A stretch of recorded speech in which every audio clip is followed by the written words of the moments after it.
Let's talk about history, imagination, and politics around Eastern Europe, in particular Ukraine. I'm happy to invite Larry Wolff, a prominent American historian. You're listening to the Explaining Ukraine podcast. Larry Wolff is a professor of history at New York University.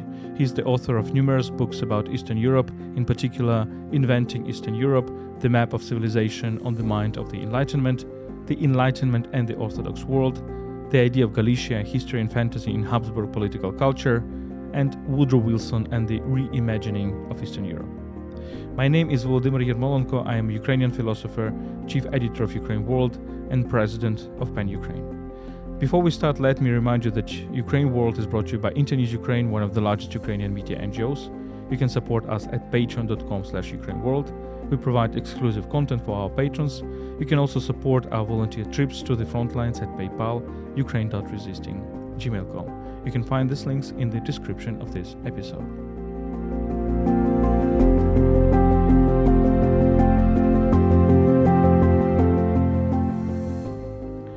Larry Wolff, welcome to this podcast. Thank you very much. So I'm a fan of your book, Inventing Eastern Europe, and frankly speaking, it is a book that I'm giving to my students regularly, and we are discussing its arguments. And I remember first reading it back, I think, in 2000s. And as far as I understand, the major argument of your book is you're trying to show how the idea of Eastern Europe emerged in the 18th century, in the Western 18th century, how the idea of the West versus East was replacing the idea of Northwest versus South. But at the same time, how Eastern Europe, from Poland to Ukraine and other countries, were kind of perceived by the Western Europeans, primarily by French philosophers, as kind of barbarians, non-civilized. Is that what you're trying to say? So I wouldn't put it exactly that way. That is to say, barbarian is a term that was sometimes used, but it's a crude term that really belongs to an earlier period. What was interesting to me about the 18th century is that Eastern Europe, as I understood it, was being understood according to a different set of values, and that it was being understood as backward but capable of development, which is different from the absolute opposition of civilization and barbarism.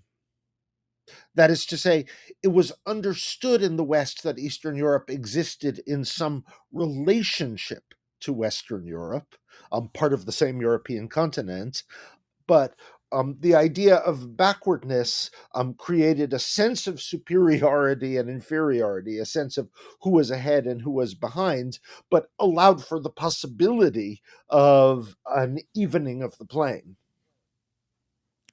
So it's, of course, kind of echoes the famous concept of Orientalism by Edward Said. And I think I don't know if in this book, maybe also in other books like your book about Galicia, you are talking about a certain semi-Orientalism with regard to Eastern Europe. How do you place your argument within this discourse of Orientalism started by Said? Well, I think you just summed it up beautifully when you said semi-Orientalism. I think the term I use in the book is demi-Orientalism, but it's that same idea. That is to say, I was, of course, very influenced by Said's brilliant book. But what seemed interesting to me about Eastern Europe is that it was not absolutely other with a capital O, the way that Said describes the Orient, but that it was, as I suggested before, related to Western Europe. It was both intimate and exotic at the same time. It was understood to be part of the European continent, and therefore could not be absolutely other with a capital O. And that's what made it interesting to me. Well, for me, also inspired by your book, I started looking a little bit differently also on the French Enlightenment. And in particular, I'm teaching the course of philosophy of Enlightenment. in Kiev Mahila Academy in Kiev. And for me, it was always a question why such figures as Diderot and Voltaire and some others were so much, how to say it, fascinated by the Russian Empire of that time, by Catherine II. We know the story that Diderot came to Catherine and spent, I think, half a year in St. Petersburg, and Voltaire exchanged, I would say, emails, but not emails, mails, letters with her.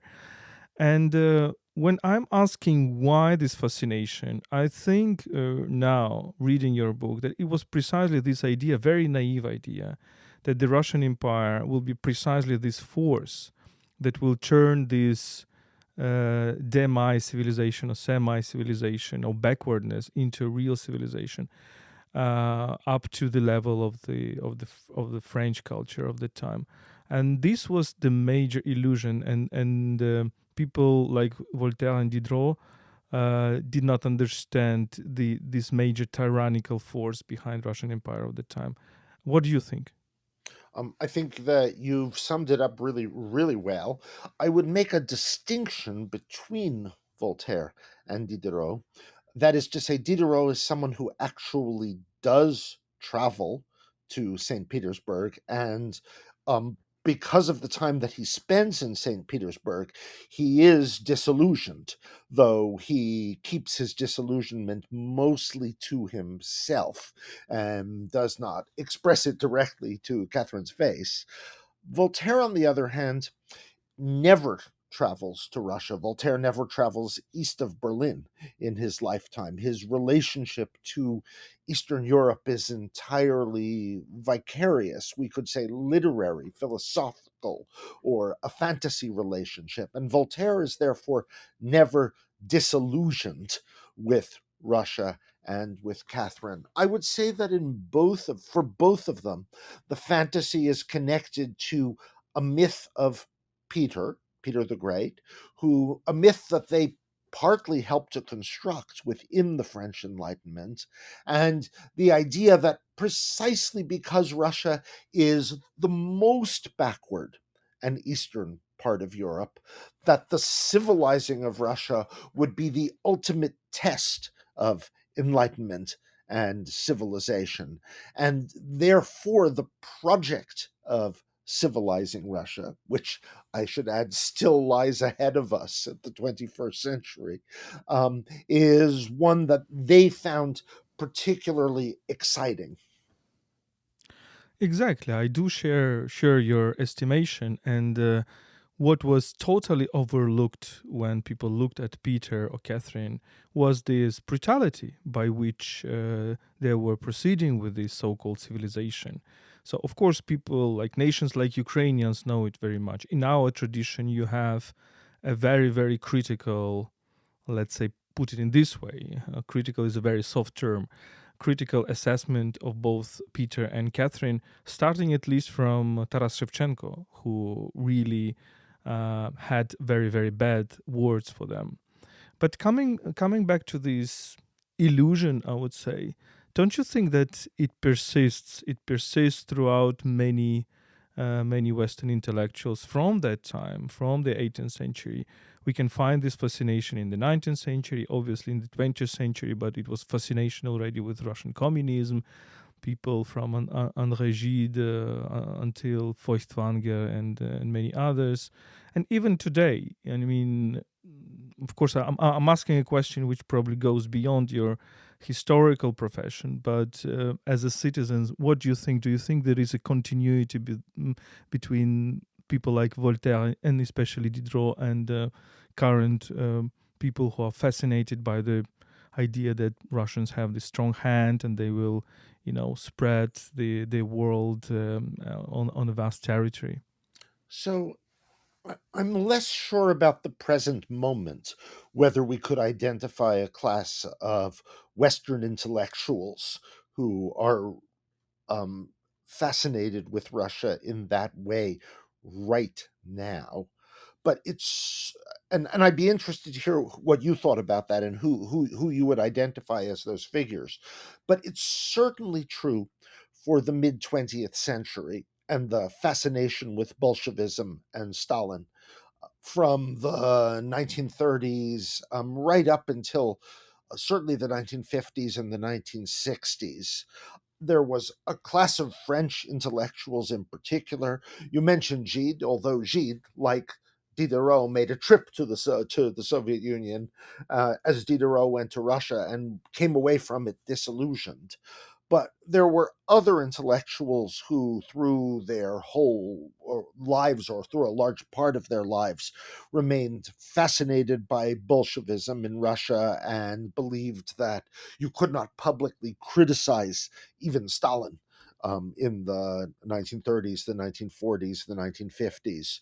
And there, I think that there is a really interesting parallel. And I would go further and say that the first French scholars who really wrote in a thoughtful and critical way about the philosophers in the 18th century, about Diderot, about Voltaire, were French intellectuals of the middle of the 20th century who felt that they were witnessing something similar in the French fascination with Stalinism and Bolshevism. I'm thinking of a classic book by L'Ortolari, which was called Le Mirage Russe, and it was about Russia as a mirage for the philosophers of the Enlightenment, but implicitly also about the Soviet Union as a mirage for French intellectuals in the middle of the 20th century. So, yes, I think you're absolutely right that those continuities exist. I'm not sure that they exist today. That is to say, I think that the barbarism of Putin and Russia at the present moment is so frankly presented to the world that I think it would be difficult to maintain that level of fascination and delusion at the present moment. Let's come back to history, to your domain, and I think if we go back to the 18th century, so what constructed this illusion, this mirage of Russia as a civilizing power, is the very idea of the empty space, which is very important for the 18th century, even for the physics of the 18th century, even for the aesthetics of the 18th century, like the aesthetics of these geometrical gardens, which presumes that nature is an object that you just form geometrical figures from.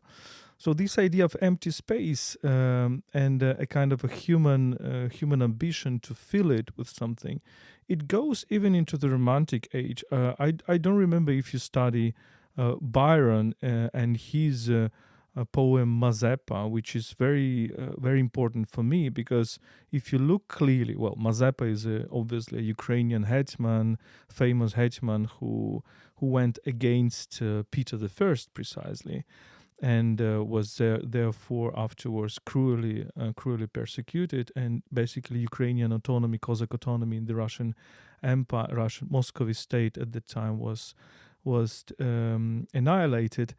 But the way how Byron presents this figure, I would not go into the details, but the idea that Mazeppa, as a adulterous person in the Polish court, is tied to the horse and sent into the Ukrainian steppes, and he travels for 3 days on a horse in the Ukrainian steppes, and nobody is around. So this idea of an empty space that you can colonize you can colonize from the west, you can colonize from the east, so total erasure of the history of this place. Do you think there is certain, I mean, this is how imagination and knowledge and aesthetics becomes power, because if you say that this space is empty, that the next step you say, okay, there is a Russian empire who will fill it with something, with people, with ideas, with cities, etc. I think that's a really fascinating way to look at it, and I think that that makes a lot of sense. I would add to it the idea. Well, first, I would say that in terms of emptiness, we should not. We should also consider cartographical emptiness. That is to say, the world of the 17th and 18th century are both very keen to map these regions in the east of Europe. There is a desire for a complete mapping of the continent, which um, we can trace through the cartography of the period. The idea to have place names that fill up the map, and if you look at a map of the 18th of an 18th century map from the beginning of the 18th century to the end of the 18th century, you can see them filling up the map with place names. But in addition to the emptiness, and I think this goes hand in hand with the question of emptiness, is the idea of these lands that are unknown, that are there to be discovered, that philosophers like Voltaire or Rousseau, who takes a very different approach, think of themselves a little bit as intellectual discoverers and even conquistadors who are exploring unknown lands when they write about Poland in the case of Rousseau, Russia in the case of Voltaire. Voltaire in I would say cite a what for me is really the fundamental text for the beginning of this exploration. That would be Voltaire's Histoire de Charles XII, the history of Charles XII, that he writes and publishes in the 1730s. It's very important for thinking about Ukraine in the 18th century because, of course, Charles travels through Ukraine and encounters Peter at Poltava. And when Voltaire writes about the territories that Charles is passing through, including Ukraine, he writes about them as ces pays inconnus, these unknown territories, and he's making them known to Europe by writing about them. And it's this relationship between making known the unknown parts of Europe that I think is complements the idea of the emptiness which you've already suggested. And by the way, Voltaire is also fascinated by the story of Mazeppa in the Histoire de Charles XII. Yeah, I love this text, and I love it to compare with another history written by Voltaire. I think it's called Histoire de l'Empire des Russes, something like that. So, Yes, history of the Empire of Russians, under and Peter the this Great. text. Yeah, and this text, correct me if I'm wrong, but I think that there is a much deeper linkage between Voltaire and Catherine, and probably if it's even done on the money of Catherine. Am I right? I think he begins working on it during the previous reign of Elizaveta Petrovna, and that he completes it perhaps when Catherine has become the the Tsarina after in the 1760s, but I think he may have begun publishing it already in the previous decade before Catherine seizes power. But certainly she was very gratified by it, and it became a kind of presentation card for Voltaire for making himself known to Catherine and exciting her interest in him as a complement to his interest in her. One of the things that's super interesting about Catherine, as viewed by the philosophers, is they understand that she's not Russian. And the idea that it's a German princess who is taking Russia in hand to civilize Russia is very fascinating to them as well. Yeah, and another illusion. But I did compare the phrases, the wordings of Histoire de Charles XII and Histoire de l'Empire des Russes. And in fact, you see how Voltaire is changing because in history of the Charles XII, he's interested in the Cossacks. He's interested in the Zaporozhia. It's really fascinates him. He portrays Mazeppa well, interesting as an interesting personality. In the second text, it's clear that Mazeppa is much more negative personality. So it's also an evolution. I think very important one. And we talked about Byron, but Byron precisely took the story of this young adventure of Mazeppa from a footnote from Voltaire. but change it completely, changed the very idea of it, and created a fashion. And actually, we can talk further about this idea because Pushkin was replying to Byron in his poem Poltava, and I don't know if you remember it, but frankly, for me, it's like there is a clear ideological background for Pushkin's poem because he's trying to fight this fashion for Mazepa as a young hero. After Byron, there was Hugo, then there was a symphonic poem by Ferenc Liszt, and he tries to show Mazepa as an old, not young, as an sexually pervert and not sexually attractive, and therefore as politically pervert because he's a traitor of Peter, instead of politically attractive as it was in French and English and French romantics. What do you think of this story? I think that's right, and of course it's very. I mean, for Pushkin, it's very much a Russian presentation of Mazepa, and it's interestingly, even with its sense of perversion, a romantic presentation of Mazepa. And doesn't it become the basis for Tchaikovsky's opera? That later in the 19th century, which combines these elements of perversity and fascination together as a romantic cocktail, we could say. I mean, it's not. I mean, certainly there's a fascination with Mazepa even in the Pushkin. Yeah.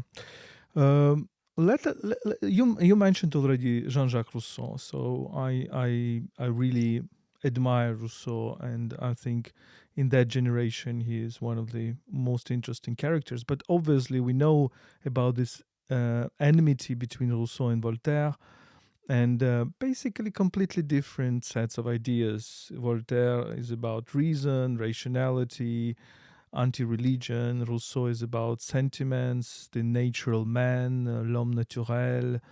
And here, what is the difference of their attitude? I think you argue that Rousseau is much more on the side of Poland, for example, than on the side of Russia. Well, I mean, in the most straightforward way, you would say that Voltaire embraces Russia and Rousseau embraces Poland. As I said before, neither of them ever visits, so it's a platonic fascination for both of them. But they embrace Russia and in Poland in very different ways. That is to say, Voltaire embraces the idea of a very strong autocratic leader, um, Peter the Great or Catherine the Great, who will civilize the backwards or barbaric Russians, whereas Rousseau takes a republican vision of Poland and believes that the nobles themselves constitute a civic force who can construct what Rousseau understands at a very early moment in the 1770s to be a modern nation that takes responsibility for its own future and creates a sense of itself that will allow for its survival, even in the face of partition and political destruction. Yes, of course, Rousseau is much more Republican than Voltaire, and of course, we can discuss what is more in Rousseau because you can look at Rousseau as the father of contemporary democracy, but you can also look at him as the father of quite authoritarian socialism, which later developed in a worse ways. Well, certainly in the But social contract, where he believes that you can force men to be free, he formulates ideas that were used later in very ugly ways. absolutely. But again, these are very interesting characters, and one needs to read and reread them. Let me come to another book of yours, which I also like very much, which is about Galicia. And Galicia is a very, very interesting place and very important place for Ukraine because even started from the Middle Ages, Galicia and it was a place where Rus of Kiev has taken refuge after the Mongol invasion, and therefore you have there the kingdom of Rus and the kings of Rus, Danilo, and so it was kind of in a very difficult situation.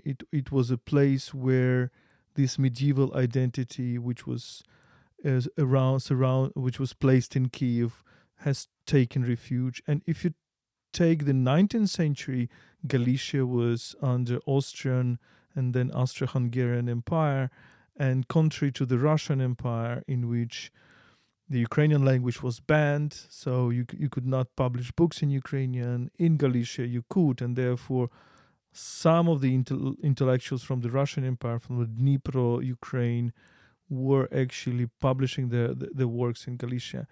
Tell me a little bit more about why you're interested in this region, which is obviously very important today for today's Ukraine. So for me intellectually, this was a project that came after my work on inventing Eastern Europe. And what I was interested in specifically was how the dynamics of East and West played out in an imperial context. Again, partly inspired by Said, who saw Orientalism as being intimately connected with imperialism. I was I posed for myself the question of whether we should understand the demi Orientalism with which Eastern Europe was treated in relation to imperial projects. And I wrote a small book that was about Venice and Dalmatia at that time as well, and then a more complicated book, I think, about the Habsburg monarchy and Galicia and what it meant to the Habsburgs to rule over Galicia. So that it originated as a kind of scholarly test case for me in thinking about the relationship between empire, Eastern Europe, and demi Orientalism. But I would say also that coming to Galicia and to Ukraine was a was part of my scholarly background as well. I did my undergraduate studies in the 1970s at Harvard at the moment when the Harvard Ukrainian Research Institute was established. Probably you've spent some time there.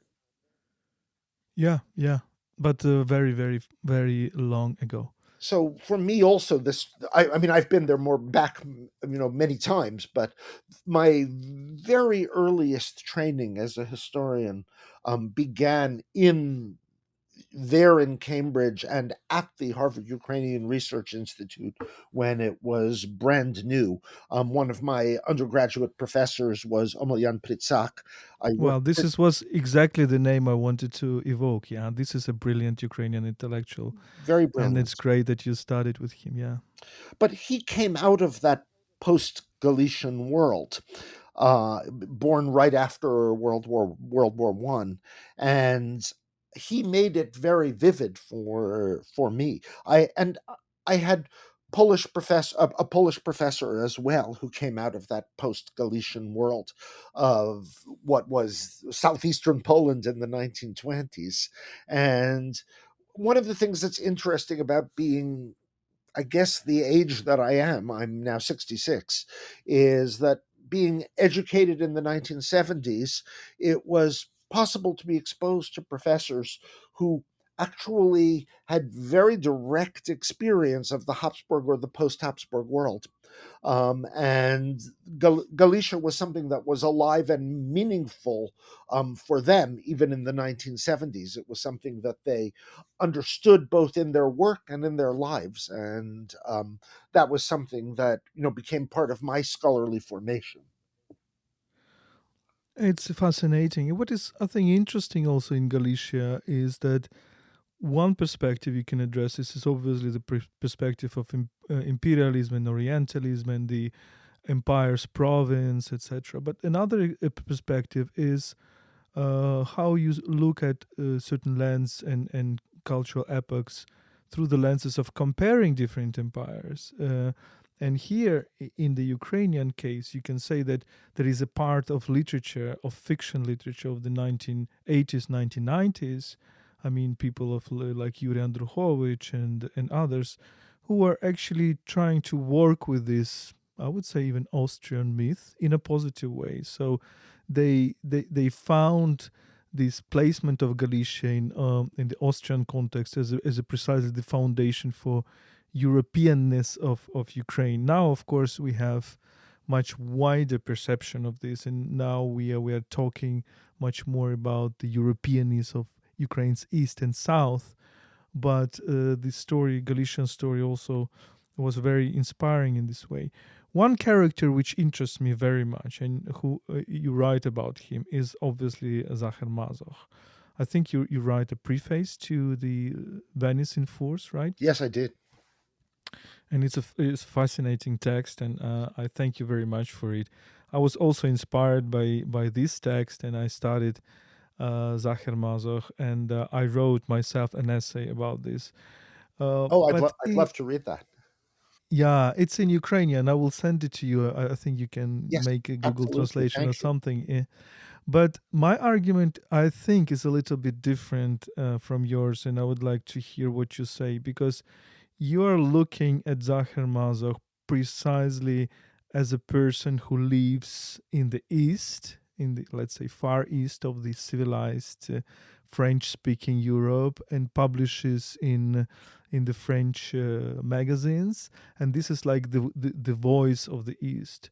I look at him in a different way. I look at him as the Western personality, as a personality educated in German culture, of course, fascinated by the real or imaginary Ukrainian roots and Ukrainian environment. Let's remind that he was born in Lviv or Lemberg at the time, and he constructs the image of the East, and primarily of the Slavic East, which worries me very much, because for me it's an image of sexualized violence.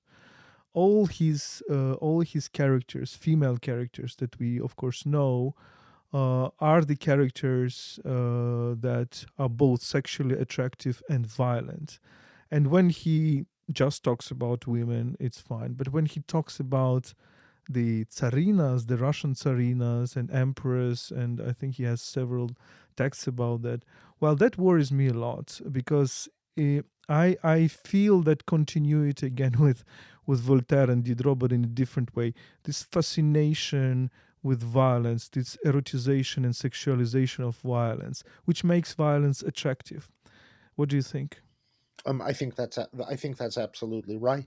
That's part of his understanding of the East. That it's a place that one would think about in terms of sex and violence. Now, of course, it's the thing that Sacher-Masoch is most famous for.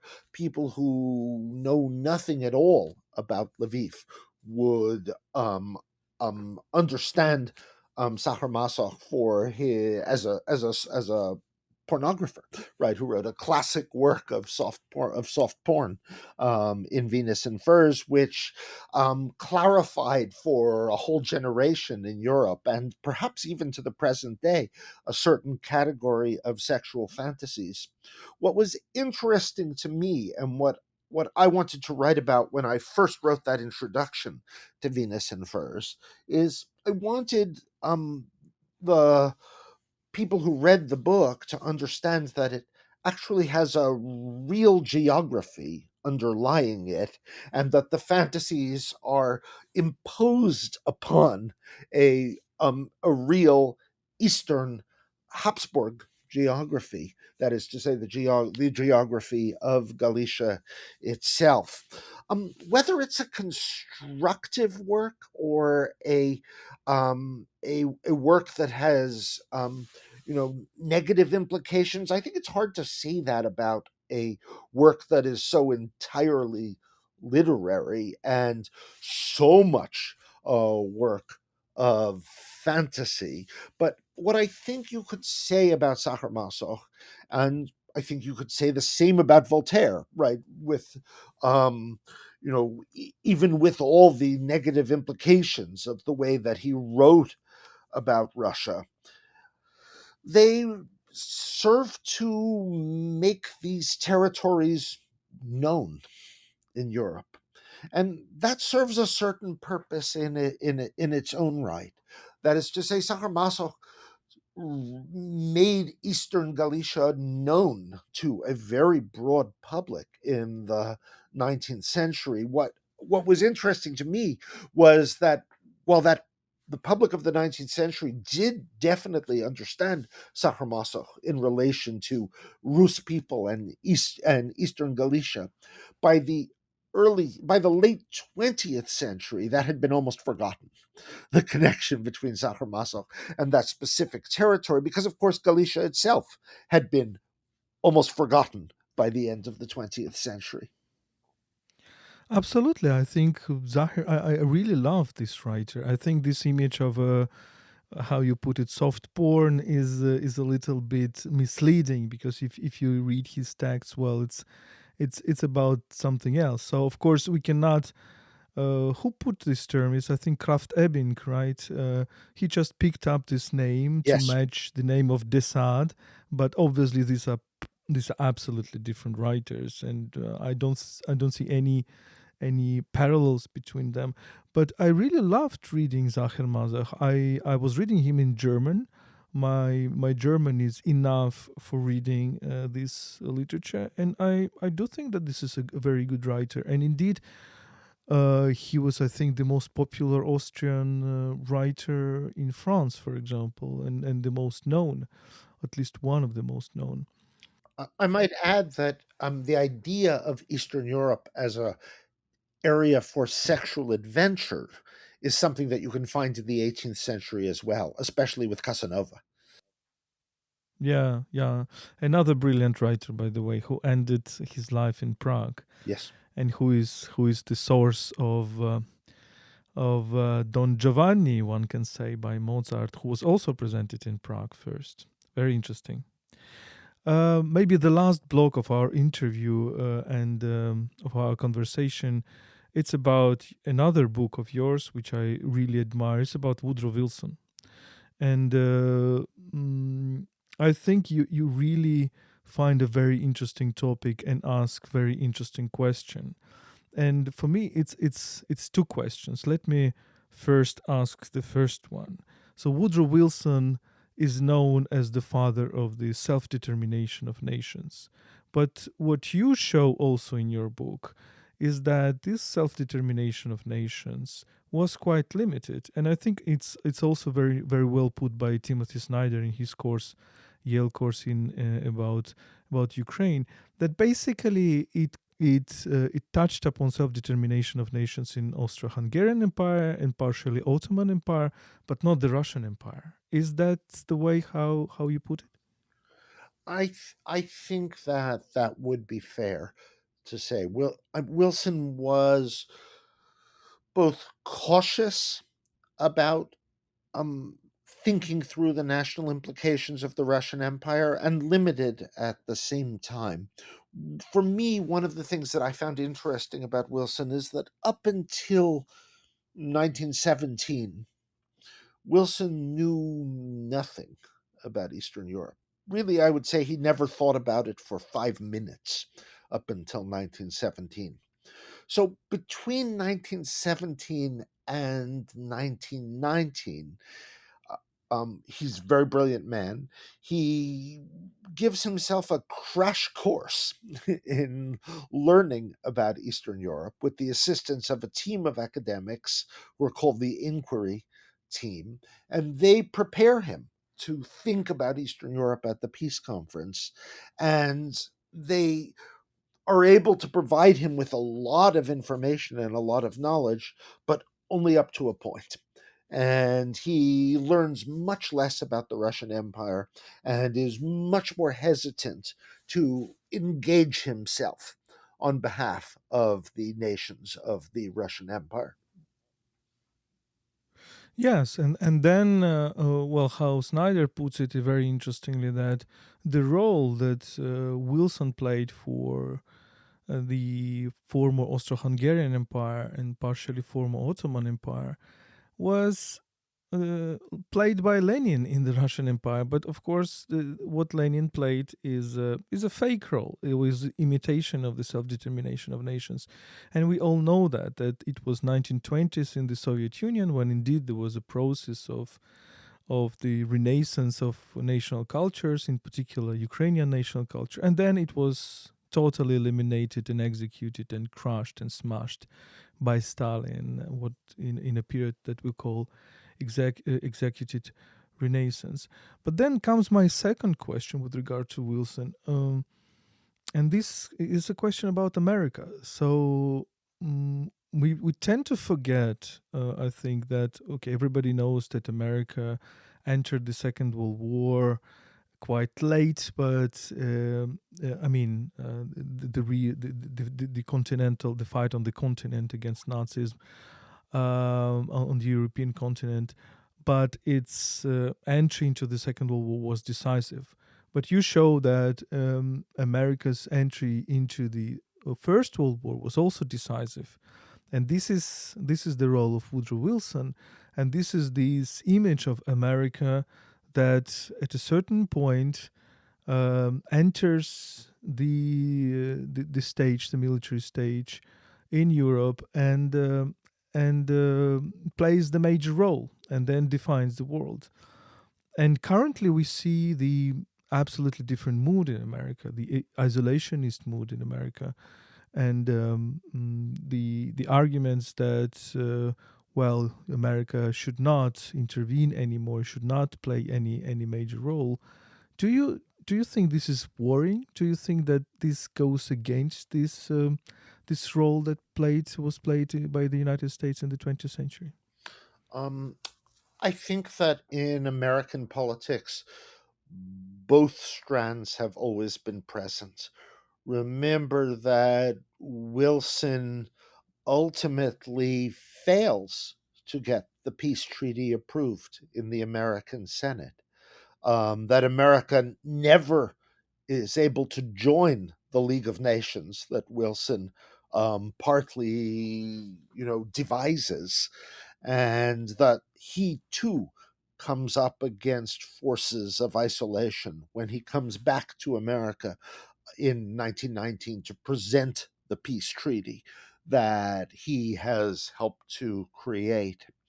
So I'm not surprised that we see this struggle now in American politics.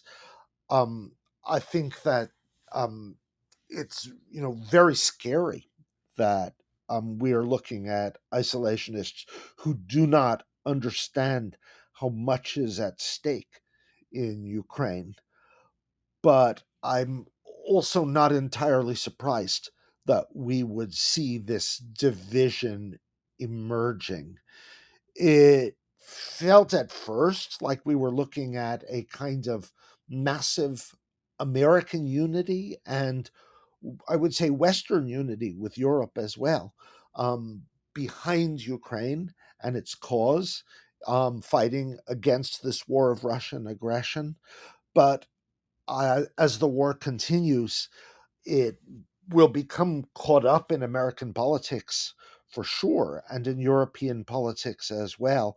And especially this year, which is an election year in the United States, we should expect to see the parties trying to maneuver politically around this issue. As I say, very sad and very scary and very misguided on the part of the isolationists, principally within the Republican Party, to not understand how much is at stake for all of us in the war between Russia and Ukraine. Larry Wolff, thank you so much for this conversation. Thank you very much.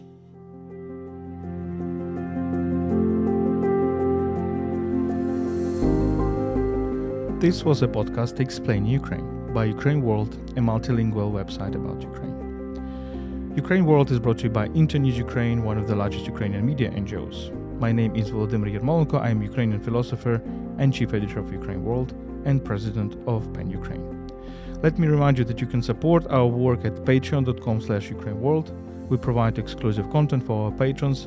You can also support our volunteer trips to the front lines at PayPal, ukraine.resisting@gmail.com. You can find these links in the description of this episode. Stay with us and stand with Ukraine.